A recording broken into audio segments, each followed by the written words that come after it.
अपने याद किए हुए हैं पहले ये पार्ट 5th यूनियन आर्टिकल 52 से 151। और इसमें चैप्टर फर्स्ट कौन सा है? एग्जीक्यूटिव। और एग्जीक्यूटिव में कौन कौन से आर्टिकल्स आ जाते हैं? 52 टू 78। और यहीं से ही अपना एकदम ये क्लियर हो जाता है कि आर्टिकल 52 क्या कहता है? There shall be a president of India. Article 63 क्या कहता है? There shall be a vice president.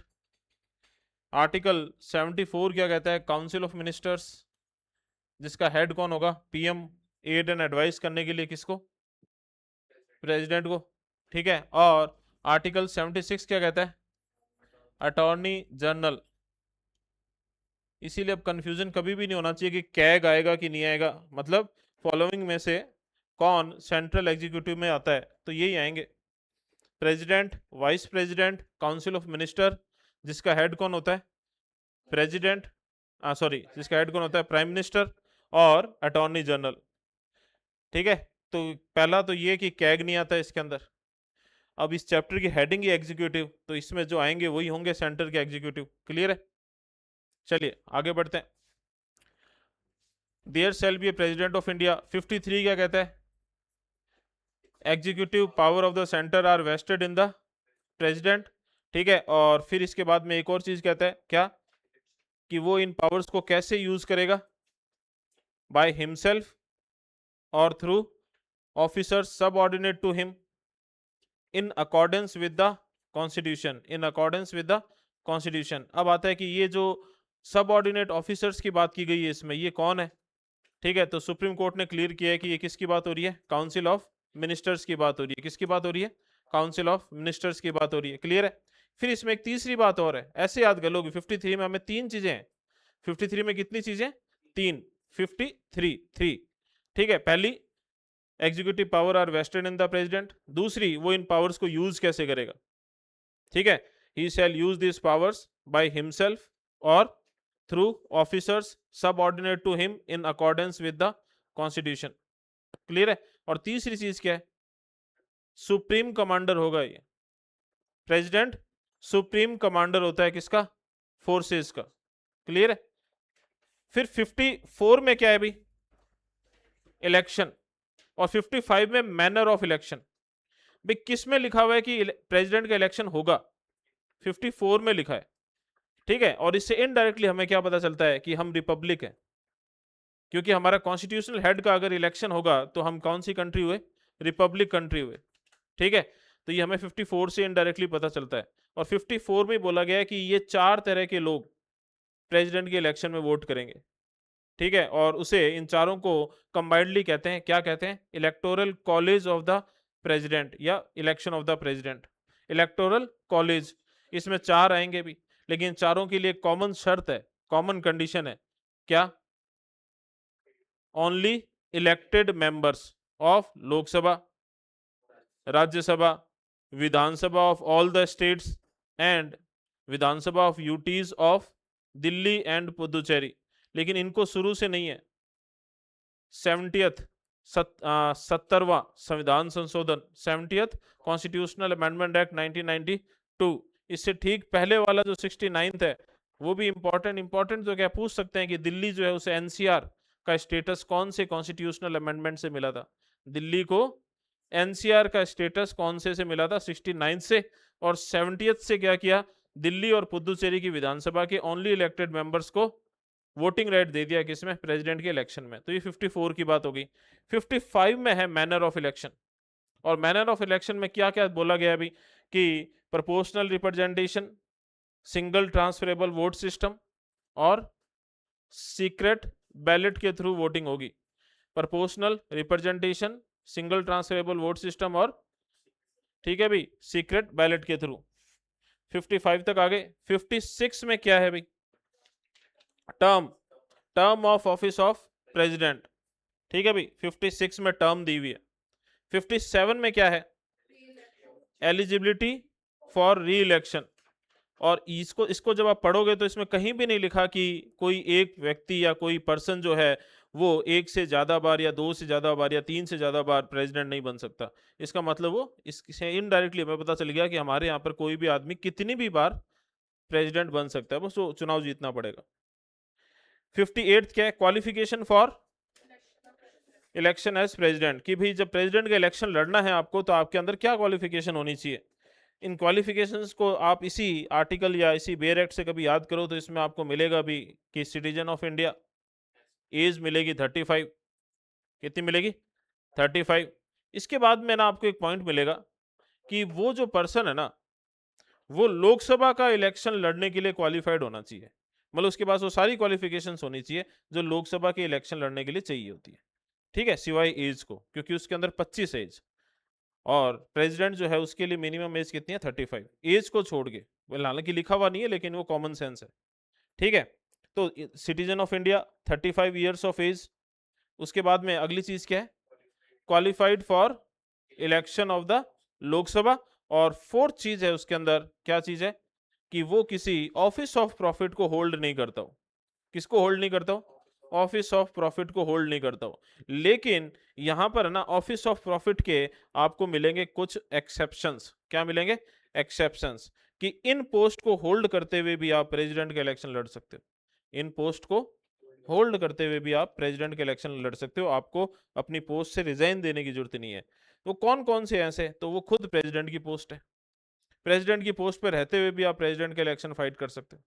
वो वाइस प्रेसिडेंट की पोस्ट है, कौन सी है, वाइस प्रेसिडेंट की पोस्ट। फिर आपसे पूछ ले कि वीवी गिरी जो था, ठीक है, जब उसको प्रेसिडेंट का इलेक्शन लड़ना था तो वो एक्टिंग प्रेसिडेंट था, ठीक है, तो उन्होंने जो है, तो उन्होंने रिजाइन क्यों दिया था, तो उन्होंने रिजाइन क्यों दिया था, तो वो उनका क्या था भी, एक तरीके से एथिक्स थे, कि उनको सही नहीं लग रहा था कि मैं एक्टिंग प्रेसिडेंट रहते हुए क्या करूं, प्रेसिडेंट के इलेक्शन लड़ूं, इसलिए उन्होंने रिजाइन दिया था। और इसीलिए उस समय किसको मौका मिला, सीजीआई को, एम हिदायतुल्लाह को, क्या बनने का, प्रेसिडेंट बनने का। लेकिन देना जरूरी है क्या, देना जरूरी नहीं है। आप एक्टिंग प्रेसिडेंट या वाइस प्रेसिडेंट की पोस्ट पर रहते हुए भी, ठीक है भी। इसके अलावा काउंसिल ऑफ मिनिस्टर, चाहे आप सेंटर के हो चाहे स्टेट के, सेंटर हो या स्टेट, और इसके अलावा पीएम, इसके अलावा पीएम, और इसमें शायद तक स्टेट गवर्नर भी आते हैं। क्या आते हैं, स्टेट गवर्नर, ठीक है। तो ये क्या है भाई, ये एक्टिंग प्रेसिडेंट के इलेक्शन को फाइट करने के लिए जो लास्ट शर्त है, कौन सी, ऑफिस ऑफ प्रॉफिट होल्ड नहीं करता हो, उसके क्या एक्सेप्शंस हैं, क्या है, प्रेसिडेंट, वाइस प्रेसिडेंट, ऐसे याद करो, president, vice president, governor, council of minister, centre और स्टेट दोनों, और पीएम और सीएम, पीएम और सीएम, ठीक है भाई, ठीक है भाई, आगे बढ़ते हैं। 59th क्या है, condition of president's office. Condition of president office में क्या आएगा भाई, कंडीशन ऑफ प्रेसिडेंट ऑफिस में ये आएगा भाई, उसकी पद की शर्तें क्या है, ठीक है। जैसे एक तो प्रेसिडेंट, एक तो देखो मैं कहूं कि इलेक्शन लड़ने के लिए आप ऑफिस ऑफ प्रॉफिट होल्ड नहीं करते हो, एक है प्रेसिडेंट बनने के बाद कोई ऑफिस ऑफ प्रॉफिट होल्ड नहीं करोगे। तो ये जो कंडीशन क्या है, चुनाव जीतने के बाद की कंडीशंस है, चुनाव जीतने के बाद की कंडीशंस है, ठीक है। जो प्रेसिडेंट बन गया उसके इमेल्यूमेंट, सैलरी वगैरह में किसी भी तरह का कोई भी नेगेटिव चेंज नहीं होगा उसके पोस्ट पे रहते हुए। मतलब वो 5 लाख रुपए पर मंथ पे अगर उसकी सैलरी हुई है और जब वो प्रेसिडेंट बना है, तो वो जब तक प्रेसिडेंट है उसको 5 लाख से कम नहीं मिलेंगे। क्यों नहीं मिलेंगे, क्योंकि प्रेसिडेंट पर जो भी खर्चा होता है, आप इन फ्यूचर पढ़ोगे, प्रेसिडेंट पर जो भी एक्सपेंडिचर होता है वो कौन सा होता है, expenditure charged upon consolidated fund. दो तरह के एक्सपेंडिचर्स होते हैं ना भाई, ठीक है। अपने कंसोलिडेटेड फंड से दो तरह के खर्चे होते हैं, एक तो होता है एक्सपेंडिचर फ्रॉम कंसोलिडेटेड फंड, और एक होता है expenditure charged upon consolidated fund. Expenditure from जो होते हैं उनको आप चेंज कर सकते हो, उन पर पार्लियामेंट में वोटिंग हो सकती है, और जो चार्ज्ड अपॉन होते हैं उन पर वोटिंग नहीं हो सकती, ठीक है भाई। सीधी सीधी सिंपल सी बात है भाई। अपना जैसे जो भी मंथली खर्चा है उसमें कहीं कॉफी पी के आते हैं अपने, तो वो अपने कम कर सकते हैं, लेकिन अपने बिजली के बिल में कटौती नहीं कर सकते। तो ये अपना बिजली का बिल तो जितना आएगा अपने को उतना ही देना पड़ेगा, कॉफी पीना नहीं पीना अपने हाथ में होता है, ठीक है भाई। तो ये ध्यान रखना भाई। या अपने ऊपर लोन की कोई किस्त आ रही है तो उसको अपने नहीं कह सकते बैंक को कि 20 बार हम ना 15 की जगह 10 ही दे देंगे, वो तो अपने को 15 ही देने पड़ेंगे। हाँ भाई, तो ये चीजें आप पढ़ोगे प्रेसिडेंट में, दिमाग में ध्यान रखना भी। फिर 60 में क्या है, oath and affirmation of the president. 60 के एक बात ध्यान रखना भी, आर्टिकल 60 निकाल लो अब, आर्टिकल 60 बेयर एक्ट में जहां भी है वहां पर आप निकाल लो उसे।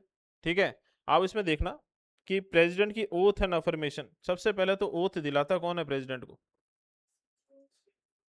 देखो इसमें क्या लिखा हुआ है, सीजीआई, और सीजीआई ना हो तो कोई सीनियर मोस्ट जज of the supreme court. Article 60 उसमें इंडेक्स में देख लो ना कौन से पेज पर है, आर्टिकल 60 का क्या नाम लिखा हुआ है, मिल गया भी आपको। ठीक है, तो इसमें आप नीचे जाओगे ना तो आपको ना इस ओथ का परफॉर्मा मिल जाएगा इसमें, आर्टिकल 60 में ओथ का परफॉर्मा मिलेगा आपको, मिला, पढ़ना इसको एक बार।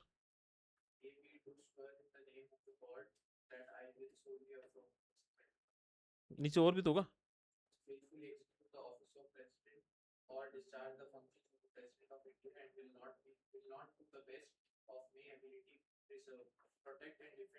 Preserve protect and defend the, तो भाई ध्यान रखना, preserve protect and defend the constitution and, तो भाई अब दो चीजें ध्यान रख लेना भाई, क्या, preserve protect, preserve protect and protection, preserve protect and defend, preserve protect and defend the constitution and law. ठीक है, कॉन्स्टिट्यूशन और लॉ को क्या करेगा प्रेसिडेंट, प्रिजर्व प्रोटेक्ट और डिफेंड करेगा, और साथ साथ में लोगों के वेलबींग के लिए काम करेगा। ये इसकी ओथ है कि वो किस चीज की ओथ लेता है, तो इस चीज की ओथ लेता है। दो पॉइंट ध्यान रखना भी, कई बार आ जाता है कि हर कोई नहीं लेता ये ओथ। ठीक है, हर ओथ जो होती है ना, मंत्री की, मिनिस्टर की ओथ हल्की सी अलग होगी। ठीक है, वो ऑफिस और सीक्रेसी ऑफ ऑफिस की लेता है वो। ठीक है, तो ऐसे अलग अलग होती है भी, ध्यान रखना भी। तो ये प्रेसिडेंट की ओथ है। अगली चीज, ये जो ओथ का परफॉर्मा होता है ना, ये कौन से शेड्यूल में दिया होता है, कौन सा शेड्यूल है जो ओथ से रिलेट करता है, 2,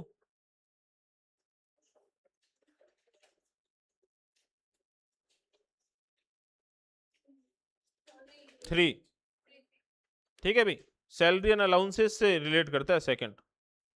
तो भाई ध्यान से सुनना, शेड्यूल 3, लेकिन क्वेश्चन आता है प्रेसिडेंट की ओथ कहां दी गई है, शेड्यूल 3 में नहीं दी गई है। कहां दी गई है, यहीं दी गई है।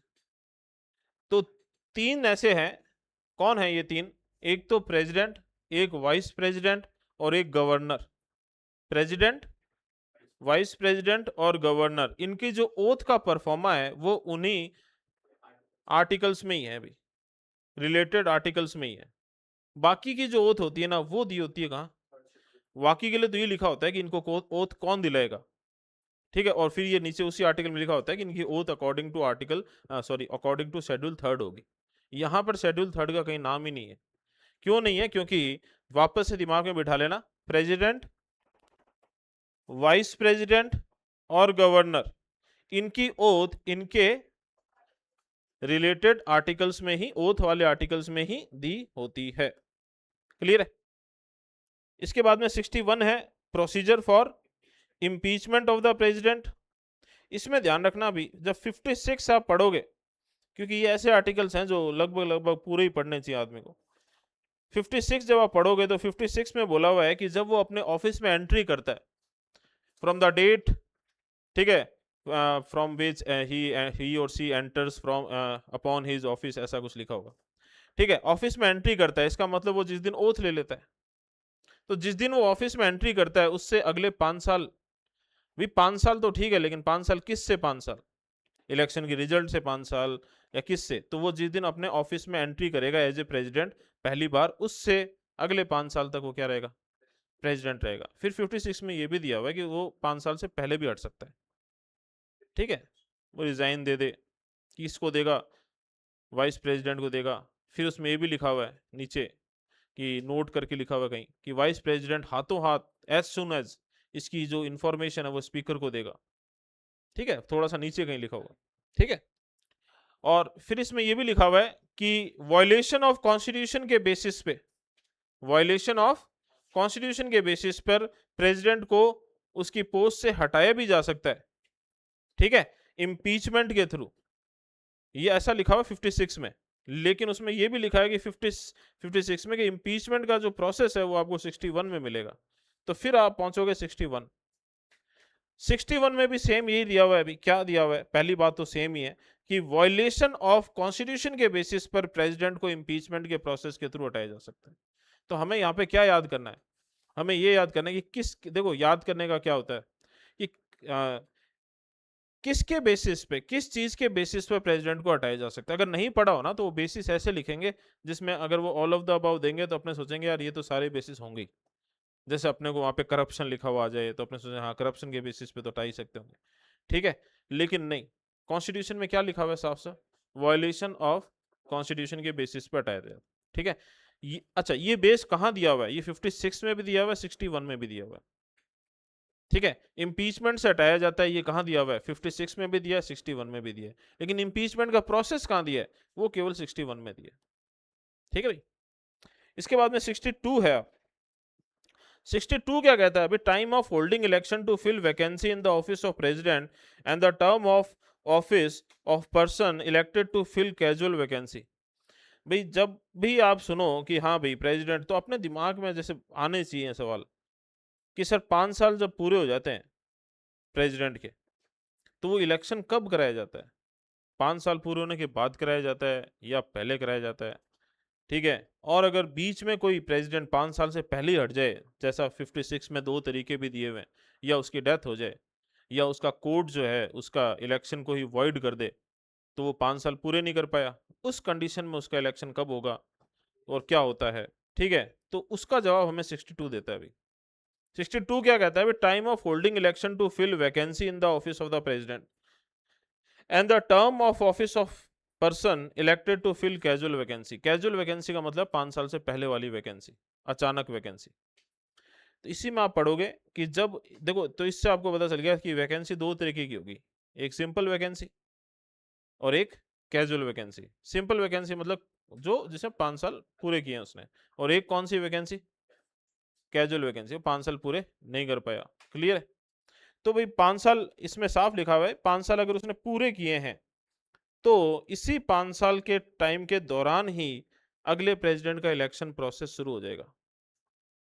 जैसे फॉर एग्जाम्पल कहते हैं, इसको फैक्चुअली मत याद करना कि जैसे इसको मान लो 4.5 साल हो गए, ठीक है, तो अगले प्रेसिडेंट के इलेक्शन शुरू हो गया, ठीक है। और वो इस तरीके से ये किया जाता है कि आप जब प्रेसिडेंट की लिस्ट चेक करोगे तो आपको बहुत सी जगह पर ये मिलेगा कि एक प्रेसिडेंट का टर्म जिस दिन खत्म हो रहा है, अगले प्रेसिडेंट का टर्म उसी दिन शुरू हो रहा है, ठीक है। तो जैसे ही मतलब इस तरीके से होता है इलेक्शन कि जैसे इसका टर्म खत्म, उसी दिन अगले प्रेसिडेंट का टर्म शुरू हो जाता है।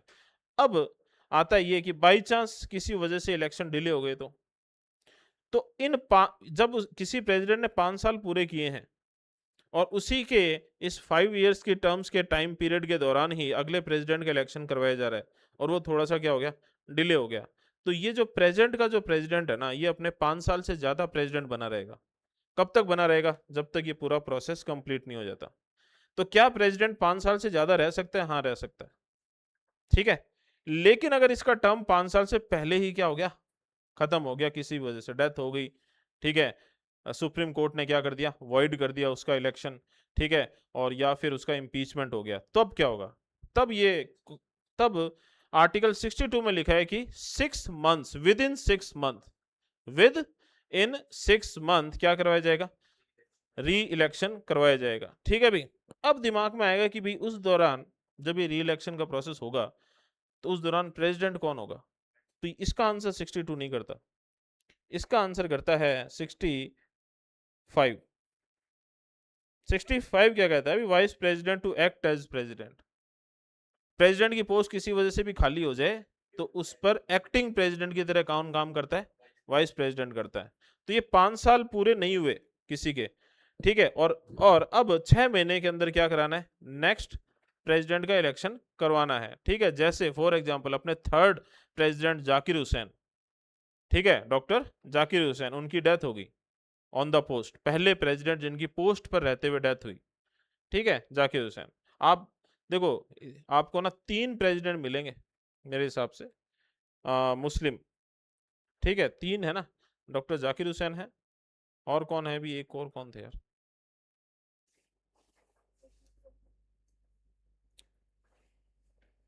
एपीजे कलाम, और बीच में एक और थे।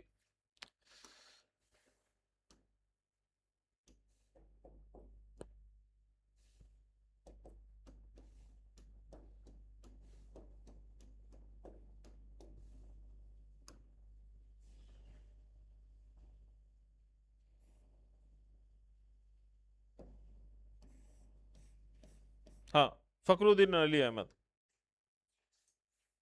तो ये ध्यान रखना भी, डॉक्टर जाकिर हुसैन और फखरुद्दीन अली अहमद, ये दो ही ऐसे प्रेसिडेंट है, तीन प्रेसिडेंट है मुस्लिम, उनमें से जो शुरुआती दो थे, ये पोस्ट पर रहते हुए इनकी क्या हो गई थी, डेथ हो गई थी। पोस्ट पर रहते हुए क्या हो गई थी, डेथ हो गई थी। ठीक है भाई, तो ये ध्यान रखना भाई। और ये भी एक क्या कहते हैं, आप कह सकते हो कि कॉन्सिक्वेंस है कि डॉक्टर जाकिर हुसैन की डेथ हुई, तब जो इलेक्शन हुआ था वो हुआ था वीवी गिरी और नीलम संजीव रेड्डी के बीच में। किसके बीच में हुआ था?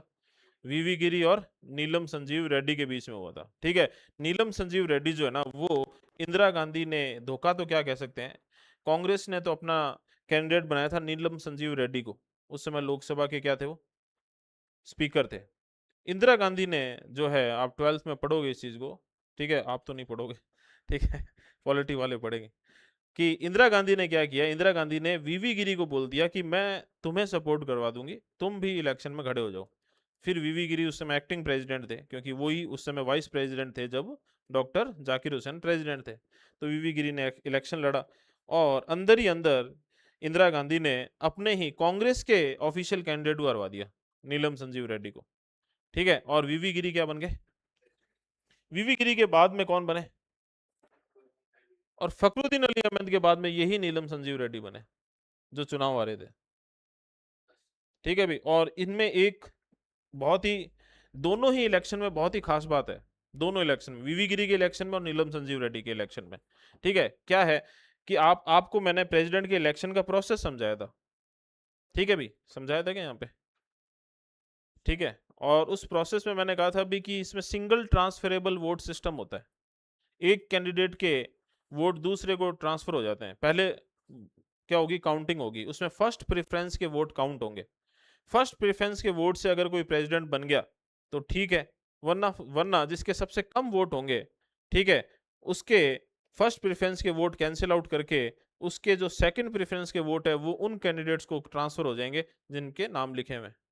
और फिर ऐसे तब तक करते रहेंगे जब तक एक स्पेसिफिक नंबर ऑफ वोट जो है वो ना मिल जाए एक कैंडिडेट को, क्योंकि इसमें एक फॉर्मूले से मिलने वोट मिलने जरूरी होते हैं। टोटल अपॉन में total votes polled, total valid votes polled upon में 2+1, मतलब 15,000 है तो 7,500 एक वोट जिसको मिलेंगे वही प्रेसिडेंट बनेगा। तो ऐसा इतिहास में आज तक केवल एक ही बार हुआ है कि फर्स्ट प्रेफरेंस के वोट से प्रेसिडेंट तय नहीं हुआ, सेकंड बार काउंटिंग करानी पड़ गई। ठीक है, वो थे वीवी गिरी। और इतिहास में ये भी, अपने अपने इतिहास में ये भी एक बार ही हुआ है कि कोई बिना उसमें इलेक्शन में निर्विरोध को क्या कहेंगे इंग्लिश में, मतलब जिसके सामने कोई कैंडिडेट खड़ा ही नहीं हुआ, इसकी एक टर्म होती है ना। भाई मान लो यहाँ बीकानेर में इलेक्शन हो रहा है और ना एक ही कैंडिडेट खड़ा हो, नहीं लोनली फील हो जाएगा उसको।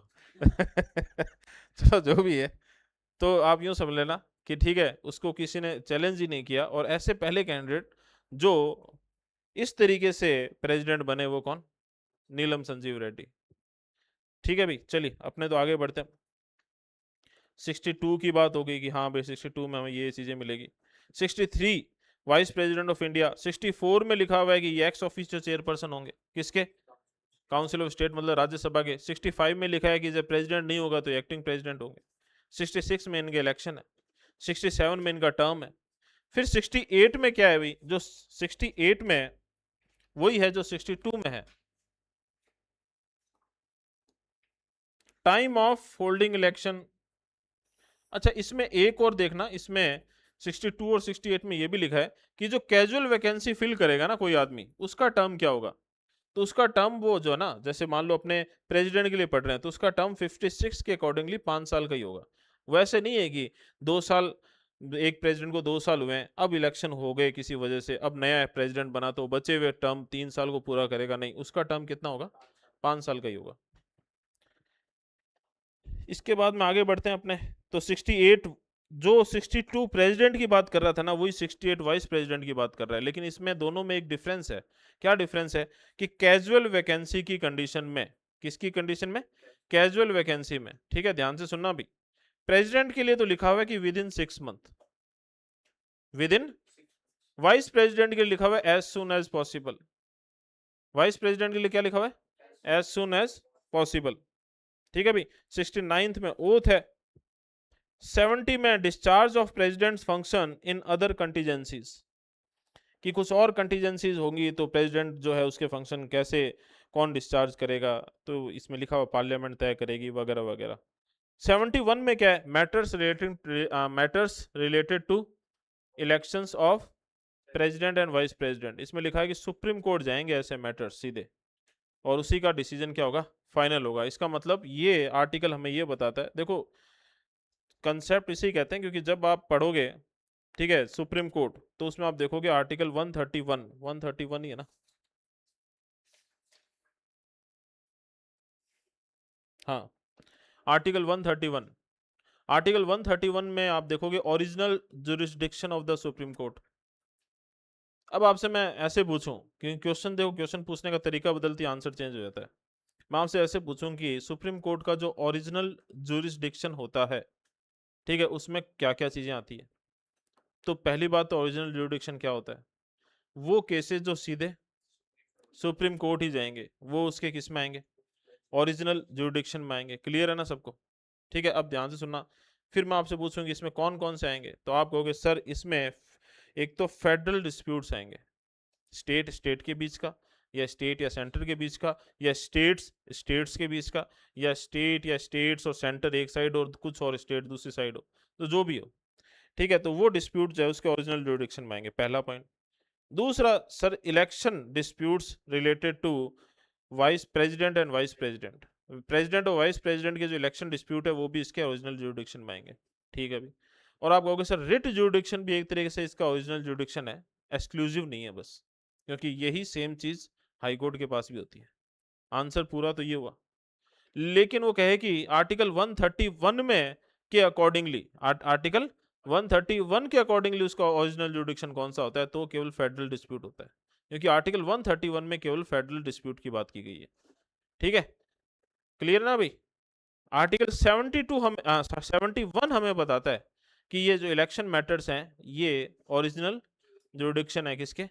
सुप्रीम कोर्ट के। और जो भी रिट से रिलेटेड आर्टिकल्स हैं 32 टू 26, उनसे हमें क्लियर होता है कि रिट भी एक तरीके से, जो भी आर्टिकल 32 में होता है, रिट जुरिडिक्शन भी एक तरीके से ओरिजिनल जुरिडिक्शन है, लेकिन एक्सक्लूसिव नहीं है। क्लियर है? अब आते हैं 72 में। तो 72 में यही है भी, power of president to grant pardons. लेकिन इसमें आप नीचे देखोगे कि भी सस्पेंड, रेमिट, कम्यूट करके कुछ और चीज़ें भी लिखी है, तो पढ़ेंगे कभी ये कि पार्डनिंग पावर्स में क्या क्या चीज़ें आती है। ठीक है, फिर आर्टिकल 73 में क्या है? Extent of executive power of the union, कि भाई यूनियन किस में लॉ बना सकती है, तो वो तो उसका एक्सटेंट ऑफ लेजिस्लेटिव पावर्स है। लेकिन यूनियन कौन से लॉ को लागू करवा सकती है, वो उसका एक्सटेंट ऑफ एग्जीक्यूटिव पावर्स है। आपको मैंने एक टेबल बनवाई थी, ठीक है भाई, उसमें समझाया था, तो आपको अच्छे से पता है अभी कि यूनियन लिस्ट में यूनियन कानून बनाती है और यूनियन ही इम्प्लीमेंट करती है। स्टेट लिस्ट में स्टेट कानून बनाती है और स्टेट ही इम्प्लीमेंट करती है। ठीक है, कॉन्करेंट लिस्ट में दोनों कानून बना सकते हैं, लेकिन स्टेट इम्प्लीमेंट करेगी। एक्सेप्शन क्या है? एसेंशियल कमोडिटीज एक्ट में जो चीजें आती है। हाँ भी, ध्यान से सुनना भी, एसेंशियल कमोडिटीज एक्ट का मतलब क्या होता है? क्या होता है एसेंशियल कमोडिटीज? एक्स्ट हाँ, एसेंशियल कमोडिटीज, कमोडिटीज का मतलब था सामान। इंटरनेशनल ट्रीटी में कौन सा सामान है? हाँ, वाटर, ऑयल। ऑयल कौन सा? बालों में लगाने वाला? घर पे? पेट्रोल, पेट्रोलियम एसेंशियल कमोडिटीज में है। ठीक है भी। रात को 10-11 बजे के बाद जो दुकान खुली दिख जाए ना, वो एसेंशियल कमोडिटीज में है। हाँ, दवाइयों की दुकान, पेट्रोल पंप, डाटा सेंटर्स को रिसेंटली राजस्थान ने एसेंशियल कमोडिटी में डाल दिया। अब ये मत कहना सर एक दुकान देखी मैंने, उसमें ना वो दीवार में छेद में से जो है वो कुछ सामान खरीद रहे थे तो वो एसेंशियल कमोडिटीज है क्या? हाँ है तो सही, वो जो खरीद रहे हैं उनके लिए है, ठीक है लेकिन एसेंशियल कमोडिटीज में नहीं है वो। तो तो मेरा कहने का मतलब ये है कि जिनको 24 घंटे ओपन रहने का ये मिलता है ना लीगल तरीके से, वो एसेंशियल कमोडिटीज को ही मिलता है। ठीक है भाई, हाँ भाई आगे बढ़ते हैं। फिर है 74 क्या है? Council of ministers to aid and advice the president. अब ये 53 को पूरा करता है भाई। आगे चलकर आपसे कोई पूछ लेना कि जो हमारा प्रेसिडेंट है ना उसकी कॉन्स्टिट्यूशनल पोजीशन जो है वो क्लियर करने वाले आर्टिकल्स कौन कौन से हैं, तो अपने कहेंगे 53, 74 और 75 है। 53, 74 और 75 है, क्योंकि जब अपने 53 को पढ़ेंगे ना तो अपने को लगेगा प्रेसिडेंट के पास तो बहुत ज्यादा पावर होती है।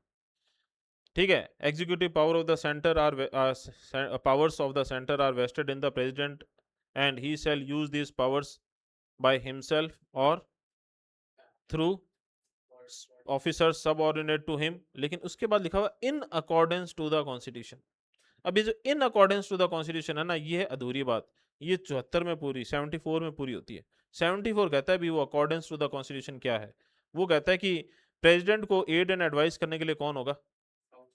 काउंसिल ऑफ मिनिस्टर, जिसका हेड कौन होगा, और इसको इनकी सलाह के अकॉर्डिंगली ही काम करना है। अच्छा एक चीज और, यहाँ पर 42nd ने ये बोल दिया, क्योंकि पहले तो क्लियर नहीं था कि ये सलाह एक बार में, ये एडवाइस एक बार में माननी है या 2 बार में माननी है, क्या कैसे माननी है, तो क्लियर नहीं था। 42nd ने इसमें क्या कर दिया, इसमें एक बाउंडेशन जोड़ दी। ठीक है, कि प्रेसिडेंट को पहली बार के अंदर ही एडवाइस माननी पड़ेगी। 44th ने इसके अंदर थोड़ा सा लीनियंसी कर दी कि एक बार वो इसे रिकंसिडरेशन के लिए वापस लौटा सकता है। ये बिल की बात नहीं हो रही है, एडवाइस की बात हो रही है। ठीक है ना भाई, रिकंसिडरेशन के लिए वापस लौटा सकता है। ठीक है, 44th ने जोड़ा। लेकिन ये चीज है ना, ध्यान से सुनना भाई, ये चीज केवल और केवल सेंटर के पर्सपेक्टिव जुड़ी हुई है। क्योंकि ऐसी चीज जब अपने गवर्नर के लिए पढ़ेंगे तो गवर्नर के लिए पहली बार में माननी जरूरी है कि दूसरी बार में माननी जरूरी है, या वापस भेज सकता है नहीं भेज सकता है, ये चीज वहां पर क्लियर नहीं है भाई, क्लियर नहीं है, ध्यान रखना। क्यों? क्योंकि 42nd ने जो चेंज किया था ना वो इस आर्टिकल में किया था, इसके जैसा ही आर्टिकल जो स्टेट में होता है उसमें उसने कुछ चेंज नहीं किया था। ठीक है भाई, और 75 क्या कहता है? 75 भी कहता है कि भाई ये जो प्राइम मिनिस्टर है इसको अपॉइंट कौन करेगा? प्रेसिडेंट करेगा, और बाकी के मिनिस्टर्स को भी यही करेगा, लेकिन प्राइम मिनिस्टर के कहने पर। ठीक है, और ये सब इसके अंडर द प्लेजर काम करेंगे। तो जब तक इनके पास मेजोरिटी है तो प्रेसिडेंट जो है इनके जो बोलेंगे ये वो प्रेसिडेंट करेगा, और अगर इनके पास मेजोरिटी नहीं है तो प्रेसिडेंट इनको इनकी पोस्ट से हटा देगा। तो यहाँ आकर एक ऐसी कंडीशन हो सकती है जिसमें प्रेसिडेंट के पास एक पावर आती है कि वो इनको हटा भी सकता है, लेकिन वो केवल तभी जब इनके पास मेजोरिटी नहीं हो। फिर आता है article 76, attorney general of India, जो सेंटर का एक तरीके से वकील है। इसके बाद में 77, conduct of business of government of India, और इसमें ये लिखा हुआ है कि जितने भी एग्जीक्यूटिव एक्शंस हैं, ठीक है, किसके? सेंटर के, वो सारे प्रेसिडेंट के नाम पे किए जाते हैं। तो ये थोड़ा सा इसलिए हमें ध्यान में रखना पड़ता है, क्योंकि अगर हमें नहीं पता हो ना 77 के बारे में तो हम ये एज्यूम कर लेंगे कि ये बात 53 में है। क्योंकि 53 में लिखा है कि all the executive powers of the centre are vested in the, ठीक है, तो हम सोच लेंगे यार इसी को ही कहते होंगे ऐसा, लेकिन उसके नाम पर किए जाते हैं सारे काम, ये 77 में दिया हुआ है। और वो कंडक्ट ऑफ बिजनेस को थोड़ा सा ईज करने के लिए वो क्या कर सकता है? रूल रेगुलेशंस भी बना सकता है। ये भी चीज कहाँ दी हुई है? 77 में दी गई है। कहाँ दी हुई है? 77 में दी गई है। फिर 78 में जो है ना वो दी गई है duties of prime minister regarding president. इसमें 3 तरह की ड्यूटीज हैं भाई। एक तो ये कि उसके बिना मांगे ही वो इंफॉर्मेशन देगा। इंफॉर्मेशन क्या होती है? जो पार्लियामेंट में काम हो रहा है, पार्लियामेंट में कौन सा काम हो रहा है, तो पार्लियामेंट में लेजिस्लेटिव, एडमिनिस्ट्रेटिव, एग्जीक्यूटिव ये काम हो रहे हैं। ठीक है, तो जो भी हो रहा है तो वो सारी इंफॉर्मेशन जो है वो किसको देगा? प्रेसिडेंट को देगा। कौन देगा? प्राइम मिनिस्टर देगा। मंत्री ना खुद अपने डिपार्टमेंट की इंफॉर्मेशन नहीं दे सकते, किसको? प्रेसिडेंट को। कौन देता है? प्राइम मिनिस्टर देता है। ठीक है, दूसरा प्रेसिडेंट के मांगने पर इंफॉर्मेशन देगा। एक तो भी होता होगा ना कि इतने टाइम पीरियड में ये इंफॉर्मेशन ऑटोमेटिकली जानी चाहिए। एक होता है कि प्रेसिडेंट ने कोई सीख कर ली कि इंफॉर्मेशन चाहिए मुझे, तो वो इंफॉर्मेशन मांगने पर प्राइम मिनिस्टर है वो इंफॉर्मेशन देगा। क्लियर है भी। और तीसरा कि प्रेसिडेंट को कोई मैसेज देना है, प्रेसिडेंट को कोई मैसेज देना है, ठीक है, किसी बिल वगैरह के रिगार्डिंग, कोई बिल अटका पड़ा है वगैरह वगैरह, तो वो प्राइम मिनिस्टर के थ्रू क्या करेगा, वो मैसेज पहुंचाएगा। क्लियर है।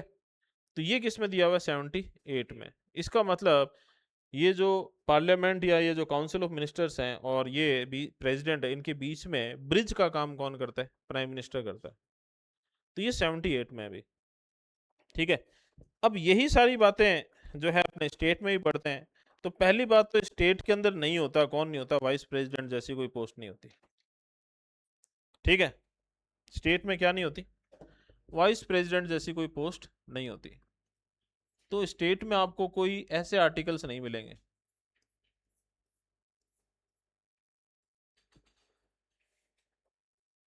पहले तो ये 63 से 69 हटा दो कि ये स्टेट में आपको नहीं मिलने वाले, ठीक है। अब जब अपने स्टेट का कंपेयर करते हैं तो अपने को पता है अभी कि अपने जाएंगे कौन से पार्ट में, पार्ट 6 में। पार्ट 6 स्टेट, आर्टिकल कहां से कहां तक, 152 से लेकर 237 तक। और इसके अंदर जो चैप्टर फर्स्ट है, जो चैप्टर फर्स्ट है वो एग्जीक्यूटिव नहीं है, वो एक जम्मू कश्मीर और में कोई वो बातें लागू नहीं होगी, इम्प्लीमेंट नहीं होगी, थोड़ा उसको अलग तरीके से स्टेट की तरह ट्रीट करना है, जैसे मतलब ऐसा कुछ है। और ये आर्टिकल 152 भले ही अब वो नहीं है चीज, लेकिन आर्टिकल तो है। और चैप्टर सेकंड क्या है, एग्जीक्यूटिव।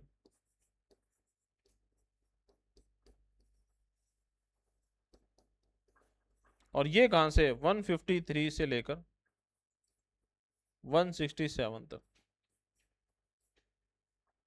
अब अपने इसको जो अपने इससे कंपेयर करेंगे तो there shall be a president of India, और ये होगा there shall be a governor in every state. 7th constitutional amendment act, कौन सा, 7th कॉन्स्टिट्यूशनल अमेंडमेंट एक्ट ने इस 153 में एक चेंज किया, या चेंज क्या किया, मतलब इसने ये प्रोविजन ऐड किया कि एक आदमी, वन पर्सन, एक से ज्यादा स्टेट, एक से ज्यादा मतलब दो तीन कितने भी, ठीक है, दो या दो से ज्यादा समझ लो, एक वन पर्सन दो या दो से ज्यादा स्टेट्स का भी गवर्नर हो सकता है एट ए टाइम। और 7th ने ही ये भी जोड़ दिया कि एक हाई कोर्ट दो या दो से ज्यादा स्टेट के लिए हो सकती है। तो ये दो से ज्यादा वाला जो प्रोविजन है गवर्नर के लिए और किसके लिए, हाई कोर्ट के लिए, दोनों ही 7th कॉन्स्टिट्यूशनल अमेंडमेंट एक्ट 1956 ने ऐड किए हैं, जिसने part A B C D जो स्टेट्स को डिवाइड किया हुआ था वो सिस्टम क्या किया था, अबॉलिश किया था, और गवर्नर की पोस्ट क्रिएट की थी। उससे पहले राज्यपाल, उससे पहले सॉरी राज प्रमुख हुआ करता था, या फिर अब हर एक स्टेट के हिसाब से अलग अलग। अपने राजस्थान में राज प्रमुख था, कौन था, राज प्रमुख, ठीक है भाई। तो 153, there shall be a governor in every state, लेकिन एक आदमी दो या दो से ज्यादा स्टेट्स में गवर्नर हो सकता है। कौन से अमेंडमेंट से ही हुआ, 7 से, ठीक है भाई। अगली चीज 53, executive power are vested in the president, 154 executive power are vested in the governor, ठीक है भाई। इसके बाद में 54 क्या है, 54 क्या है, इलेक्शन ऑफ द प्रेसिडेंट। लेकिन गवर्नर का इलेक्शन होता है क्या, नहीं होता, लेकिन अपॉइंटमेंट तो होता है। तो यहां पर 155 आएगा। तो आप यूं समझ लो कि 54 और 55 हमें, एक 54 तो कहता है देयर शैल बी इलेक्शन, मतलब प्रेसिडेंट का इलेक्शन होगा, और 55 कहता है ये कैसे होगा। तो यहां गवर्नर का तो इलेक्शन होता ही नहीं है, गवर्नर का तो क्या होता है, अपॉइंटमेंट। तो 54 और 55 की जगह यहाँ केवल एक ही आएगा, 155, और जो इलेक्शन की बात नहीं कर रहा, किसकी बात कर रहा है, अपॉइंटमेंट की बात कर रहा है। 56 क्या है, term of office of president. तो 156 क्या है, गवर्नर। 157 क्या है? तो ये क्या है? Qualification for governor. ठीक है भाई। 58 क्या है?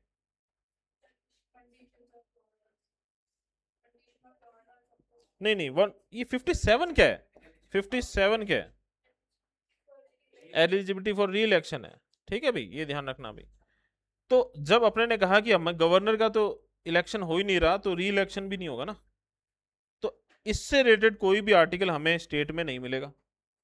58 क्या है? क्वालिफिकेशन किसके लिए? प्रेसिडेंट के इलेक्शन लड़ने के लिए। तो यहां पर क्वालिफिकेशन आएगी, लेकिन क्या करने के लिए? एज ए गवर्नर अपॉइंट होने के लिए। ठीक है, तो क्वालिफिकेशन। 59 क्या है? ऑफिस। तो ये यहां पर 158 कंडीशन ऑफ गवर्नर्स ऑफिस। 60 क्या है? Oath and affirmation. तो 159 क्या है?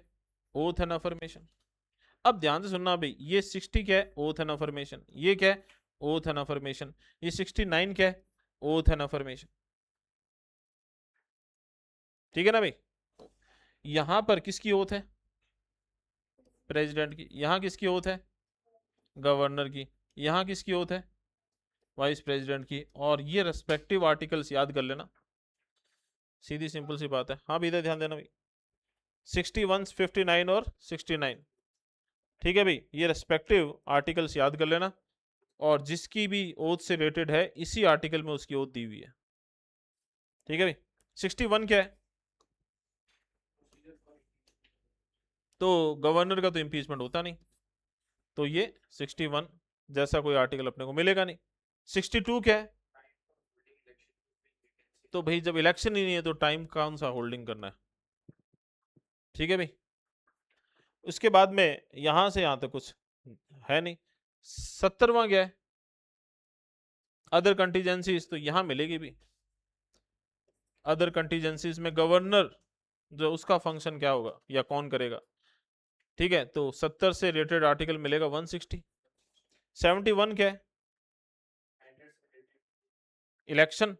तो जब इलेक्शन हो ही नहीं रहा तो मैटर भी रिलेट नहीं करेंगे।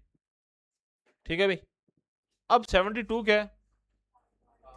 तो इसकी पार्डनिंग पावर 161। 73 क्या है? Extent of executive power of the centre. ये extent of executive power of the state. 74 क्या है? Council of minister. तो ये 163।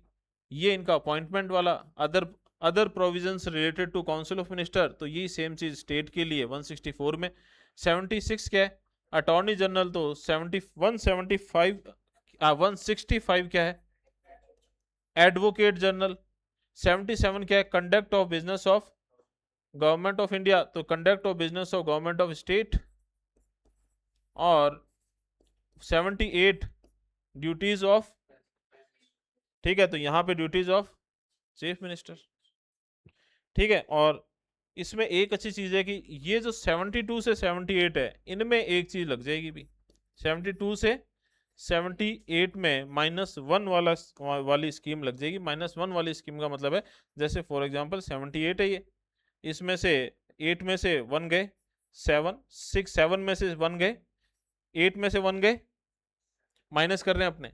8 - 1 7, 7 - 1 6, और माइनस कितना किया? तो ये सारा ये 72 से 78 तक अपने को सारे आर्टिकल ऐसे मिलेंगे।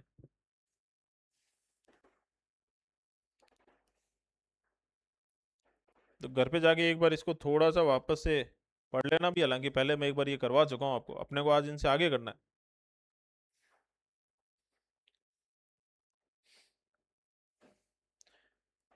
ठीक है।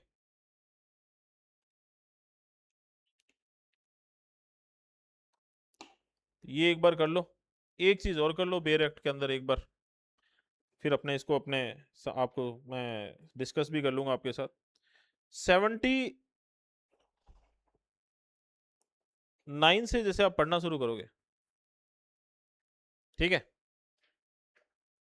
और 79 से आप पढ़ना शुरू करो, तो ये थोड़ा सा गौर करना है इसमें कि इसमें लोकसभा का स्ट्रक्चर पहले आ रहा है या राज्यसभा का स्ट्रक्चर पहले आ रहा है आर्टिकल्स में। ठीक है, और उससे आगे जाओगे ना जब आप, तो आपको कुछ ऐसे आर्टिकल लाइन से मिलेंगे, ठीक है, जिसमें speaker, deputy speaker, chairperson, deputy chairperson, इनकी बातें हो रही होगी उसमें, ठीक है। 8 आर्टिकल्स लाइन से मिलेंगे, आर्टिकल 97 से पहले। आर्टिकल 97 से पहले के जो 8 आर्टिकल है, तो 1 2 3 4 5 6 7 89 से लेकर 96 तक, ये 8 आर्टिकल्स है। 8 आर्टिकल्स को आप 4 आर्टिकल्स में डिवाइड कर सकते हो। 4 आर्टिकल बात करेंगे चेयरपर्सन और डेप्यूटी चेयरपर्सन की, जिसमें से हो सकता है अपने को कोई ऐसा आर्टिकल मिल जाए जहां चेयरपर्सन की बात नहीं हो रही होगी, तो क्यों नहीं हो रही होगी बता दूंगा आपको। आप तो इतना अभी ऐसे कर लो कि इसमें से 4 आर्टिकल्स तो चेयरपर्सन और डेप्यूटी चेयरपर्सन की बात कर रहे हैं, ठीक है, और उसके अगले 4 है ना, वही सेम बातें कर रहे हैं स्पीकर और डेप्यूटी स्पीकर के लिए, ठीक है। ऐसे ही स्टेट में भी होगा, वहां पे भी आपको क्या मिलेंगे, 8 मिलेंगे ऐसी लाइन से, ठीक है। लेकिन यहाँ वहां उल्टा मिलेगा भी आपको, वहां पर स्पीकर और डेप्यूटी स्पीकर की बात पहले हो रही होगी और चेयरपर्सन और डेप्यूटी चेयरपर्सन की बात बाद में हो रही होगी। सेंटर में आपको राज्यसभा का स्ट्रक्चर पहले मिलेगा, लोकसभा का स्ट्रक्चर बाद में मिलेगा। स्टेट में आपको विधानसभा का स्ट्रक्चर पहले मिलेगा, लोअर हाउस का स्ट्रक्चर पहले मिलेगा और अपर हाउस का बाद में मिलेगा, उल्टा मिलेगा। और सेम इन 8 आर्टिकल्स में भी ये चीज क्या मिलेगी, उल्टी मिलेगी। और ठीक उसके अगले जो आर्टिकल्स हैं, जैसे इसमें 97 और उसमें जो भी होगा, वो सैलरी की बात कर रहा होगा, किसकी, इन्हीं 8 की, जो ऊपर जिन 8 की बात हो रही है। 8 की क्या मतलब, जिन 8 आर्टिकल्स में जिनकी बात हो रही है, स्पीकर, डेप्यूटी स्पीकर, चेयरपर्सन, और वो सब की बातें 97 कर रहा है, वैसे ही वहां पर भी कोई आर्टिकल ठीक उन 8 आर्टिकल्स के बाद में कर रहा होगा। और उसके बाद में अगला आर्टिकल जो है, वो दोनों के अंदर ही सेक्रेटरीट की बात कर रहा होगा। किसकी बात कर रहा होगा, सेक्रेटरीट की बात कर रहा होगा, ठीक है भाई।